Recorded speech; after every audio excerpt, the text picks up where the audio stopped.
Hello, welcome Hello, to Laughing Place Movie Club, where we're talking today about the Chronicles of Narnia, the Voyage of the Dawn Treader, Narnia 3. the third film. Look who's talking Narnia. How far we've come. What's that? I said how far they've come. Yeah. So, I think we should give a little background. So, Walden Media got the rights to the Narnia books, and Disney negotiated to distribute them, um, and help pay for the high cost of them. So Disney released Lion, Witch, and the Wardrobe, and I remember Dick Cook being very excited about the success and that there were 6 more books. So they went ahead and made Prince Caspian, which was not nearly as successful. Seemed to do okay internationally, but domestically struggled. So then Disney kind of balked at the cost of making Voyage of the Dawn Treader, which, if you read the book, is very episodic and not very cinematic. So they ended up parting ways. Then Fox, who was making a lot of Walden movies at that time, many of which are on Disney Plus now, negotiated to take over for Disney spot. They made Voyage of the Dawn Treader, took, I would say, middling results, and that kind of ended this iteration of the Chronicles of Narnia. What I thought was interesting, because we watched this, I was reading about the film series and more about just the books in general, which I never read. Hello. And I didn't realize they were going to make a 4th. Like, they were far enough in development on a 4th that it had casting announcements. And then that pretty much the reason it hasn't happened is Netflix got the rights, and Netflix is redoing Narnia as a series. Yeah, so my life with Narnia began in 2nd grade when my teacher read us The Lion, the Witch, and the Wardrobe. And obviously I fell in love with it because, it was the first sort of fantasy book we had. Usually story time was pretty mundane, but this, she was when I got to 2nd grade and we started, hearing about sort of more complicated stories. I think she also read us The Hobbit, which obviously has similar themes. And so, there had been other adaptations of The Lion, Witch, and the Wardrobe and continuing on before these, but this was like the first sort of big budget post CGI world where they could really do something with it. And I'm torn because I read the whole Narnia series, and it starts off strong. I don't want to say it ends in a whimper, but it gets a little less theatrical as time goes on. The order is a little jacked up. Well, and the author himself, like during his lifetime, never let his works be adapted for the screen. And he was actually adamant that it not be. He felt that the Narnia stories were better read and heard than seen. My first exposure, I never read the books, but my first exposure to The Lion, the Witch, and the Wardrobe was actually through a children's theater production that I saw as a kid. And I remember, kind of being excited by the lion and some of the Wizard of Oz type elements, not having much conventional religion in my life. I never really knew about the religious allegory until I got into Catholic middle school. And then a lot of my peers were very well familiar with the Narnia books. And, at a time when I was reading Harry Potter, at that time it was kind of controversial. And some of my classmates weren't allowed to read Harry Potter. So they were talking about Narnia. But I did definitely see the parallel of Disney having passed up on Lord of the Rings and The Hobbit for film adaptation, having passed on Harry Potter for film adaptation, and then, climbing on board with Walden Media to make the Narnia films. But obviously, it just doesn't, I think it just doesn't lend itself as well to cinematic interpretation, based on everything I know about the books and everything that you've said, Fanboy. Well, and obviously, those other franchises also took liberties to adapt them to the screen. maybe a little less Harry Potter, but the Lord of the Rings, is not a direct lift from the book either. Mhm. But it's sort of, there's these history of movies made to prove Disney could do something. Like I remember when the relationship was with Pixar was on the rocks. So they made Valiant and The Wild, and they partnered with all these other animation studios to make some really bad movies. And it was just to show that, oh, we don't need Pixar, we can do it on our own. And there's, I think, there's no question the first Narnia film is a success and is a testament to the Disney name. And I would even say Prince Caspian, um, is a fine film, but I think they left it at the right spot. I think Voyage of John Treader, the lack of having it have a straight villain, the sort of episodic nature of the book that I don't know if they truly solved when adapting it. It kind of makes this, I think the right call for Disney at the time. Now, thanks to the 21st Century Fox acquisition, all three films are together again. I don't know what Netflix is going to do. They've had the rights for 2 years. I don't know what's going to happen. And in the end, it doesn't really matter. I think Disney has moved on from these kinds of films anyway. So, I don't think the Disney of today would be making a Narnia film. But this is also the Disney of today that made the Artemis Fowl film. Well, but Artemis Fowl is a book they own. True, but so is Percy Jackson. Yeah, and I mean, Disney's making a Percy Jackson adaptation. So, I'm just saying, I think we're still going after this kind of younger skewing fantasy novels. Oh, right, but I think that they just won't do it off of a licensed property anymore. Mm. I don't think they would work with someone like Walden Media. They would just do it themselves. There's sort of this when we're talking theatrically, I think, obviously now that's a complicated question, but Disney Plus, you're feeding the beast, so they'll do anything. But if it came to one of the 8 tentpole films that Disney's going to make a year, Disney has an embarrassment of riches as far as they're concerned, and they're not going to go partner with somebody and share some of the money. There's a reason Disney sort of famously doesn't do outside production money. You watch like a Warner Brothers movie or something, a lot of times there's another production company that's just there to kind of take half of the risk for the studio. Mm-hmm. Whereas Disney's like, no, we're going to do it all because we want all the rewards if it's a success. And, just the way they've been going. I will say, as a Disney fan and a Disney park goer, I would say the fact that Walden Media was more involved than Disney was a little obscured by the fact that they had a very long running promotional piece at Disney's Hollywood Studios for both films that Disney produced. And I have a feeling that more people experienced Prince Caspian, the exhibit, than experienced Prince Caspian, the movie, in a theater, which is funny. Well, and it's funny too, because while it's an iconic scene, the scene of Lucy at the light post, it was that partly great movie ride. Mm-hmm. And they often bring many of the artifacts from the film to various exhibits that the archives is doing. It's not, I'm trying to think of the equation. It's not like Dragon Slayer or Popeye, mm-hmm. where, Disney does no, it's hard to even find in the history books. It's a movie that Disney embraced of the first 2. I think Fox having the third one kind of complicated things for a little bit.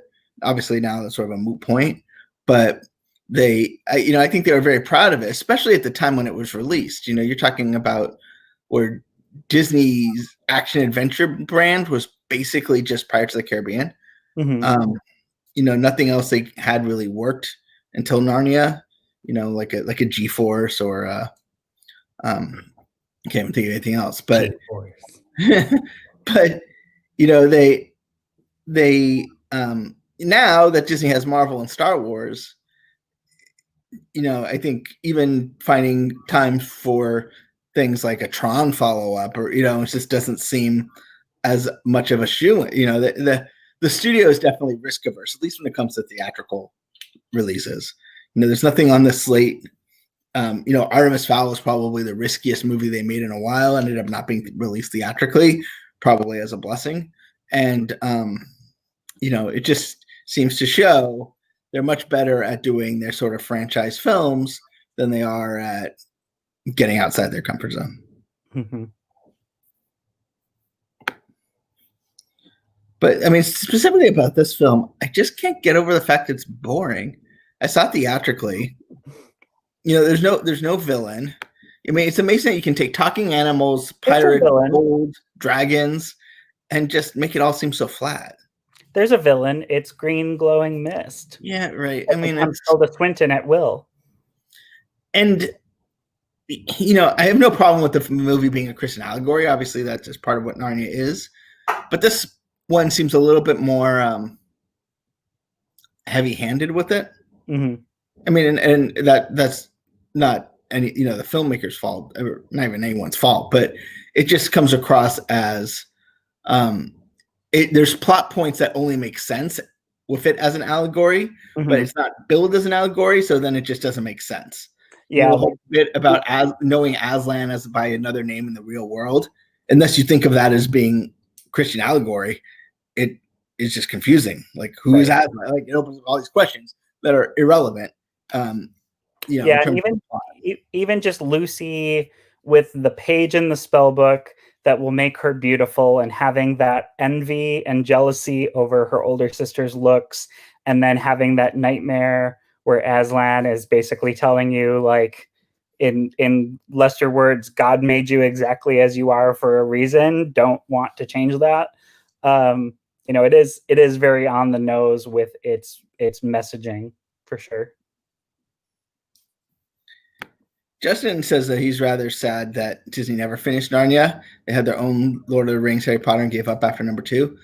I do lament that they didn't finish it. Like, they were so excited about the 7. I mean, it's hard to get into market forces. I mean, who knows what Voyage of the Dawn Treader will look like if Disney had released it and had a hand in it. But obviously, even Walden gave up after number 3. They wanted to do number 4. They essentially got outbid, but they would have put more effort into it if this movie had reached the heights of Lion, Witch, and the Wardrobe. There would have been a 4th movie, and I mean, in the end, the last battle kind of everything helps make everything make sense. It gives it an ending, which this movie really doesn't have an ending, and as far as Narnia storyline. I mean, there's obviously more to come.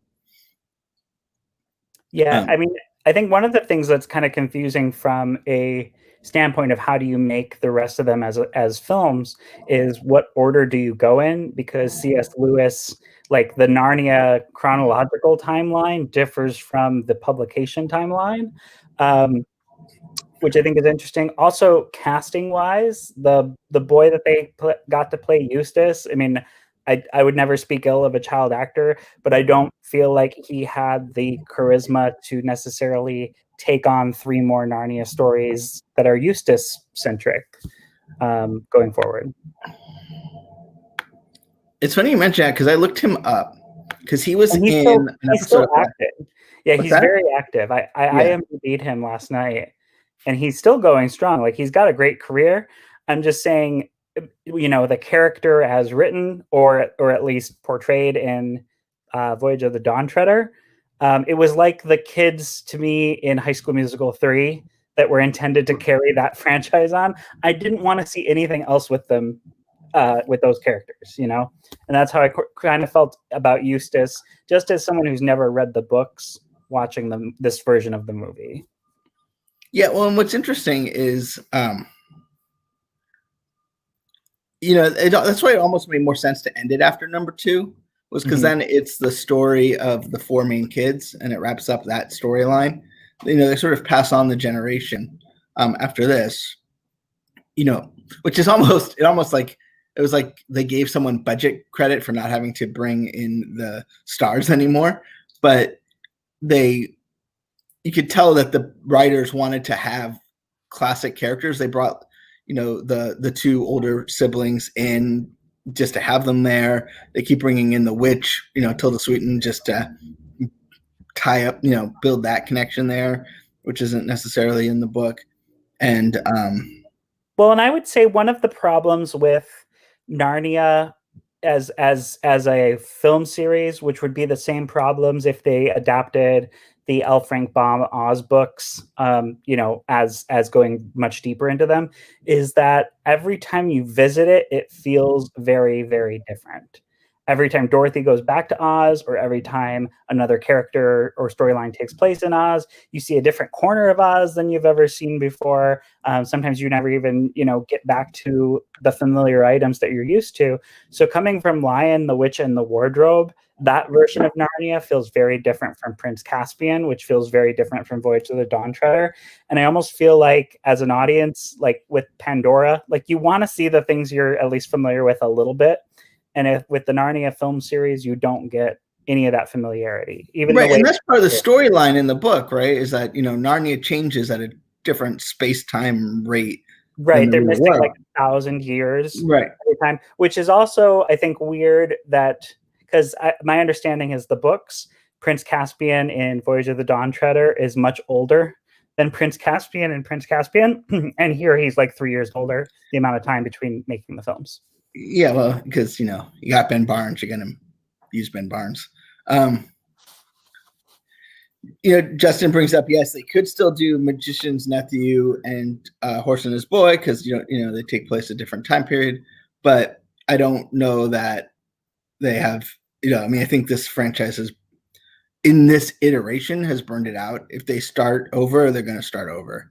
Now, whether they start over again with the Magician's Nephew, or they start back with Lion, Witch, and the Wardrobe. It's hard to tell. Justin also has a good point. This film was on, not this film, but Lion, Witch, and the Wardrobe was an episode of Prop Culture on Disney Plus. And, I think it shows that first of all, that there's still a decent fan base for the film, and, probably tied to the fan base of the books, but also, that Disney still considers this asset that it has value. And, obviously it's on Disney Plus, and now reunited with its long lost Voyage of the Dawn Treader sister. Well, and speaking of prequels and what Netflix could potentially do with it in the order that they tell it, I do think it's interesting that Georgie Henley, who plays Lucy, she is cast in at least a pilot for a Game of Thrones prequel series. Yeah, it's I don't know, just Disney changed so much, partly probably as a course of this film, seeing the success that these big budget movies could do, these family adventure films, that, as a Disney film, I think it's, they're going to do their own thing. They have the Percy Jacksons of the world that they'll focus on, or, whatever else comes out of Disney Plus in the coming months. But it is sort of a throwback to when Disney would do these literary adaptations that they just don't do anymore. It's funny to think about how, like, even classic Disney, they made a book of Lady and the Tramp so that they could adapt a movie based on Lady and the Tramp.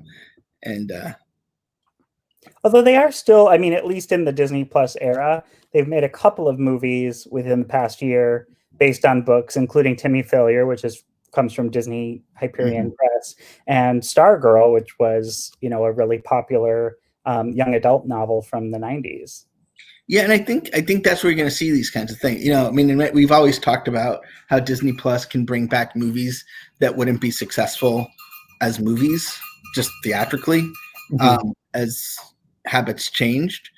And Disney Plus gives them the ability to do that. Clouds would never be a Disney movie theatrically, but has seen great success and, become a cultural, I don't want to say phenomenon, but I don't know what you would call it, but it's definitely made an impact. It's one of the top having a moment. Yeah. Yeah. And that's a movie that if Disney released theatrically, they wouldn't know how to market it theatrically. Theaters, right now theaters are about, well, not right now, but normally a year ago, they're about big budget movies that, the Avengers, that kind of stuff. Right now Maybe they're about Beetlejuice, The right. Shining, Hocus Pocus, Nightmare Before Yeah. Christmas, that Fox So movie that came out with no marketing. can I this is very tangential to um um what we're talking about, but according to Box Office Mojo, in the last weekend, Disney had 4 movies in the top 10. Whoop, whoop, whoop. Do you think Number we'll still 3 is come out number one at Angelina. the box office? What's that? Do you think Disney will still come out as number one at the box office for 2020 because of like Empire Strikes Back and Hocus Pocus and all these movies that have been number one? Yeah, well, this weekend they had the Empty Man, which was new. Nightmare Before Christmas was number 5. Hocus Pocus was number 6, and Monsters Inc. was number 7. Which,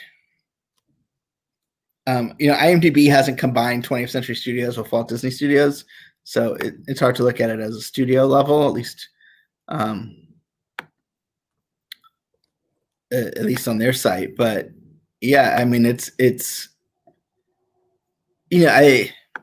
the theater market's all kind of convoluted, but it's interesting that Hocus Pocus has now found this new life. They're re-releasing Alita this weekend, oh, yeah, that's which right. kind of had a cult Alita. following. And I'd be curious to see. I would be not shocked, but I would think it's, well, I never saw Alita and you didn't love it. I hated it. I would love it if like the Alita fans were able to make it a success in this re-release and show that it deserved a sequel. Not so much that I want there to be a sequel, but I think that would just be such a gift to the fans that in these trying times. I think it'd be so funny because it would probably further push back the Avatar sequels. Which are filming. Yes, but they will be pushed back further. So anything else to say about Voyage of the Dawn Treader? No, I think it's interesting that it finally gets to live alongside the other Narnia films on the same streaming service. You can make a trilogy out of it on Disney Plus. But it's definitely the weakest entry in the film series. Yeah, I saw this actually in theaters with you long ago. Yeah, and we went out of duty and respect because we had seen the other two. Right. And it was like, okay, let's see what Walden Media is doing with Fox now. Yeah, I remember being bored then too. So next week we've got a Disney movie, The Sorcerer's Apprentice, starring Nick Cage and Justin Bruchel or Doug Bruchel. Jay Bruchel, the How to Train Your Dragons guy. You'll be joined with Kyle, Becca, and Rebecca. Ooh. Then just so you know, the rest of the month we got A Christmas Carol, the Jim Carrey version, Mr. Magoo, Planes, and Black Beauty. So quite a diverse selection coming up. We'll be back tomorrow morning live at 9 a.m. Pacific time with Jeremiah live from SeaWorld. And then we got more fun throughout the day planned. So stay tuned, ring the bell, subscribe, do all that stuff. We'll talk. Feel free to chat with us anytime. And until then, the balcony is closed. Bye-bye, everybody.